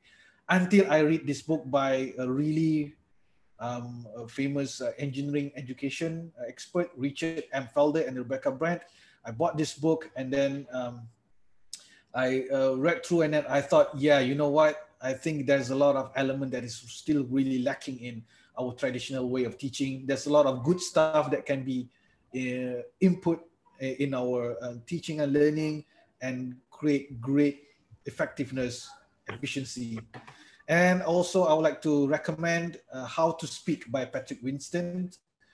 It's basically a 1-hour video. I think dia pun dah arwah dah, but it's a good way of trying to deliver a lecture. If you need to deliver a lecture and you need to talk and talk and talk, how to actually make your lecture more organized, more meaningful. That's how I end my presentation today. So thank you very much, everyone. Okay, thank you so much, Dr. Salahuddin Harisuddin from UPM for sharing your knowledge with us. And I would like to thank each and every one of us for making some time to listen to this webinar. Since you have mentioned that we have Director of Center of Instructional and Resources and E-Learning, Dr. Aisyah. Maybe Dr. Aisyah would like to say something to the audience before we end the session. Dr. Aisyah. Thank you, Dr. Azrin. I just like to thank Dr. Salah for being here with us, and also to all participants for participating. And I'm sure that we can actually try out and benefit from what we have learned today. So thank you. Thank you so much, everyone. Before we end the session, I would like to request each and every one of us to turn on the video so that we can screen capture and comment. Oh, this is the new norm. Yeah, turn on your cam so that you can take pictures as evidence that we are doing something. We are doing work here. Okay, our team at PSPE ready ke, Rose? Untuk screen capture the screen. Oh, ini Dr. Suraya. Suraya mana tadi? Okay. Okay, everyone is getting ready? Yes. Alright. 1, 2, 3, smile. Wait.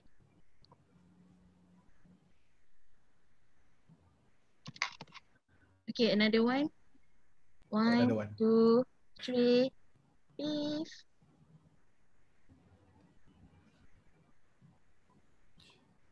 Okay, thank you. Okay. Okay, thank you so much, everyone. Bye. Okay, Bye, thank you. Thank you, Encik Syari, Encik Nini ya. Terima kasih.